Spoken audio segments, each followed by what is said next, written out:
There is a continuous evolution that takes place with leaders who lead a team, especially teams of over 100 employees. Leaders begin to take in little aspects of the employees that they lead, especially those that they communicate with daily. You start emulating aspects of them, hopefully, that are beneficial to you as a leader, and they begin to emulate aspects of you that hopefully are beneficial to them as well as a leader. And this is important because you start getting positive traits and you start learning things from other individuals that you can implement yourself on the team, with other people, with your business, outside of work, wherever it is. But the important thing is that you develop the strongest features from everybody. Everybody that you start meeting, everybody that you interact with, there's going to be a feature about them that you can grab and you can start implementing yourself. And you say, wow, that person is very confident.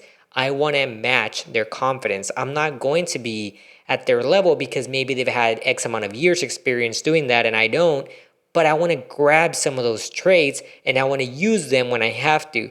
Well, this person speaks very professionally. They have very good communication skills. I want to grab some of those skills. I learned something from them, the way that they speak, the way that they move, the way that their body language is. All those types of things are tools that you can grab from people and you as a leader use to develop yourself into a better leader and a better manager and a better person overall. And it's important to know that being humble enough to know that you can learn from other people will open the doors for you for a lot of opportunities. And these opportunities don't necessarily just have to be related to work. They can be related to your personal life because you want to be humble enough to know that anybody can teach you something and anybody can have traits that are positive for you and that you can implement even in your personal life. Maybe you are not as affectionate, maybe you're too affectionate, maybe you are rude, maybe you hold on to grudges, whatever it is. In your personal life, you can still meet and you can still interact with somebody that you say, wow, they're so different from me in this aspect that it makes me think about how I could perform better, how I can be a better person, right? If you're married right now, think about how you and your partner have evolved over time, right? I'm sure that at the time that you guys met to now, there have been traits that both of you grabbed from each other and you are kind of at a happy, hopefully happy medium where both of you are almost not the same person, but there's a lot of, familiarities, even though at the beginning maybe there wasn't. At least that was the case for me. My wife and I, we had a lot of differences. We were not the same person. And now there's overlapping. We like a lot of the same stuff that before we just didn't.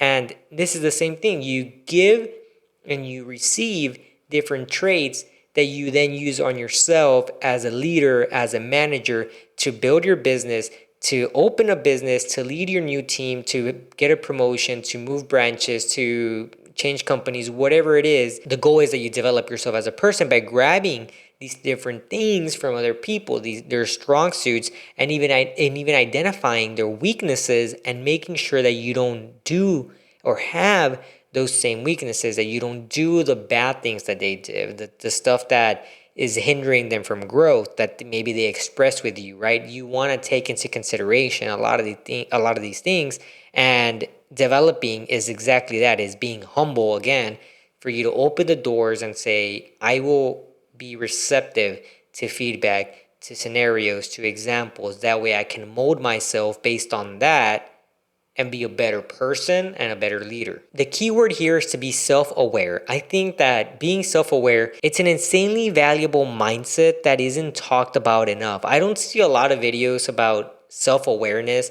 and the importance it is to the success of that person in a social setting, because being self-aware is so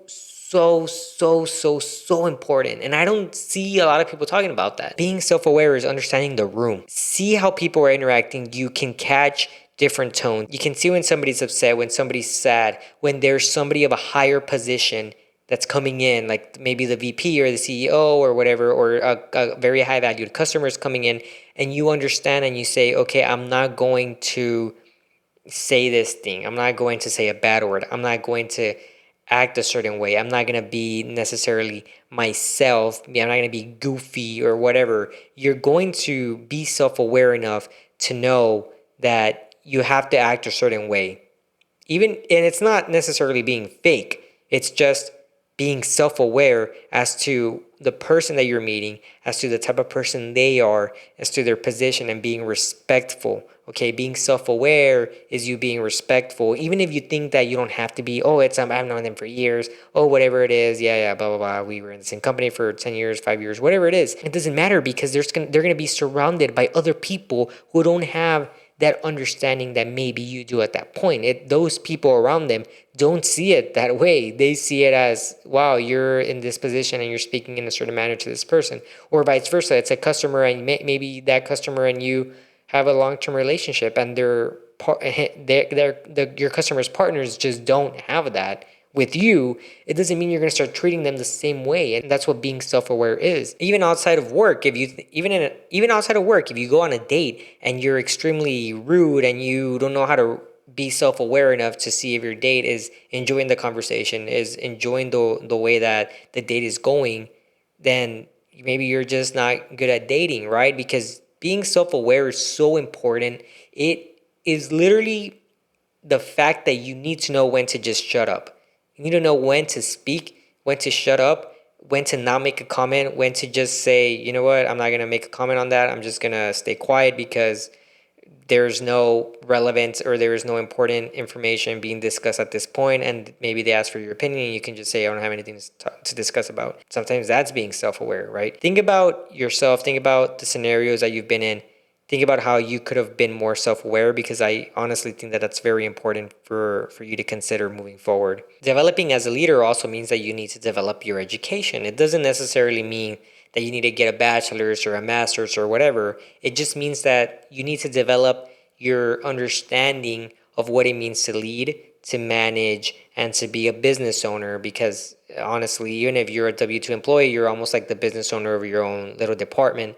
It's understanding that you need to educate yourself through the experience of people who are more experienced than you, who have already done a lot of these things, who have already been managers for over a decade, who have led teams for over a decade, who have started companies, who have lost money, who have gained a lot of money, who have bought the right stocks, who have lost money to stocks, whatever it is. It's the fact of understanding that there's these types of people who you can learn from and seeking that education. And it may be that you want to get a master's in business because it's going to open up network opportunities. Maybe you go to a school that has a lot of growth for, I don't know, supply chain or whatever it is, or maybe a finance department or an economics department that is very strong, and you want to network yourself with those graduates there. Well, then, yeah, you know what? An MBA might be the right choice, and it's an education that is always going to be valuable to some extent. Or maybe you look for certificates, maybe you do online courses, maybe you seek knowledge in other areas. But the point is to educate yourself, because I promise you that if you line yourself up with your peers, not everybody is going to be doing the same thing. Not everybody is going to be seeking knowledge the same way. So it's very important that when you seek education, you seek it as a stepping stone for you to increase your odds of success. I'll give you guys some context. When I knew I wanted to develop more as a leader, I had to pinpoint what my weaknesses were. When I was coming out of the Marine Corps, a big weakness that I felt was my communication skill. They were not necessarily fit for civilian aspects of the job, right? I had communication skills. I had a way of speaking.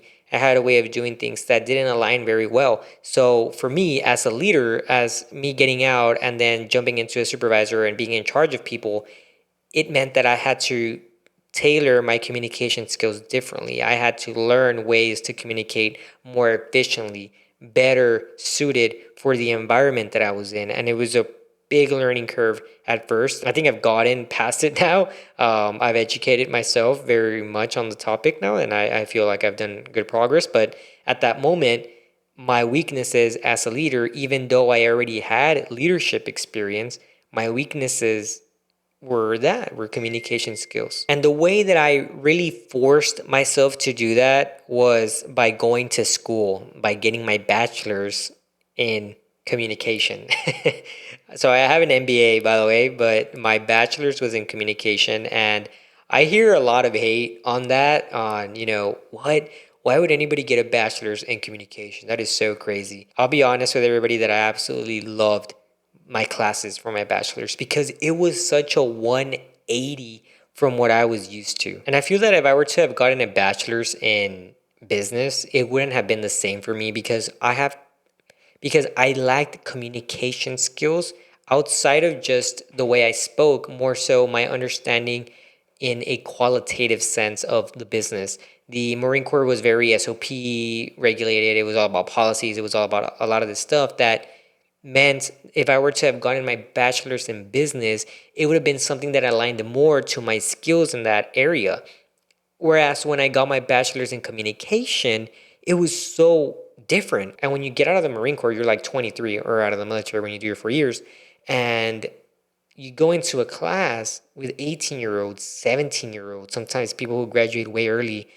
And oh my God, dude, I had to learn patience so much from people just talking and talking and then talking about the dumbest things, whatever it was. But I learned there exactly what it meant to just be normal and to see where my weaknesses from what I knew I had those weaknesses, but they were exposed a lot more at that point. So my bachelor's really showed me that there's a lot of opinions, which I wasn't used to. You can't really be that opinionated. I always was, but there's still an extent. You still always cap yourself. But at this point you learn, in at least with my bachelor's, that you were challenged to question everything, and I loved it. We would go over theories, and the professor would ask, well, why do you think they're right? And you're kind of like, what? Well, because they invented the theory. And all, like, but why? You can't just agree with them. You have to challenge them. And they pushed a lot of that notion to challenge what you think is normal. And that really helped me understand the good way to communicate, because I learned communication theories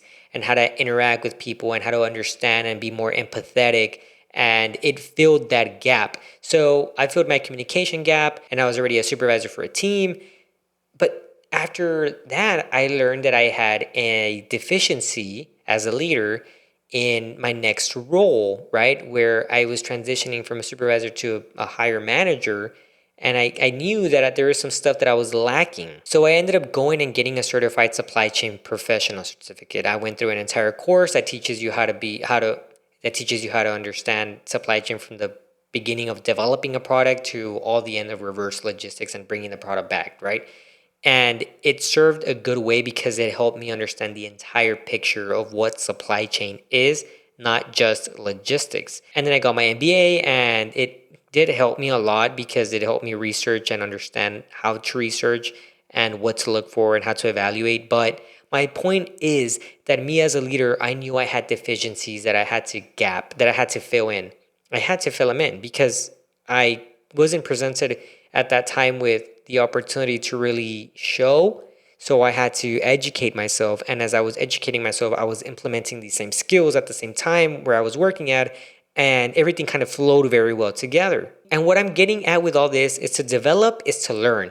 You need to develop yourself as a leader by learning, either by education, how I just spoke to you with my examples and my own deficiencies, or by grabbing tools from others and from emulating other people who are better than you, and from watching videos and podcasts and all this other stuff. They're all forms of education, but you need to be able to give yourself the opportunity to learn. And I really want to emphasize that there is no such thing as a perfect leader. Even if you go and you educate yourself and you're a doctor and you've been in the business for 50 years, whatever it is, you will never be the perfect leader. You can never be perfect. There will always be things that you need to learn, that you will experience that you hadn't experienced before. You can't be the perfect leader, but you can be the best version of yourself in this specific time. And you owe your team at least the opportunity for you to present yourself to them as the best version of yourself by educating yourself and by putting yourself out there and by gaining experiences and learning things and putting yourself in scenarios where you're, building your mental fortitude and your growth mindset and all this other type of stuff. But you're going to make mistakes and you're going to fail. And those types of lessons are going to help you really develop yourself as a better leader. And a leader who is able to say, okay, I failed and I learned from my mistakes and I'm going to use them as stepping stones to make sure that it doesn't happen again, is a leader who will outperform a stubborn individual who won't admit that they made a mistake, who thinks that they're always doing everything right, who thinks that they're the perfect leader, who they're the gift from God themselves. And That type of mentality is what's going to separate a good leader and a high performer and a successful person from somebody who may have just gotten lucky in the beginning and will eventually probably fail due to that mentality.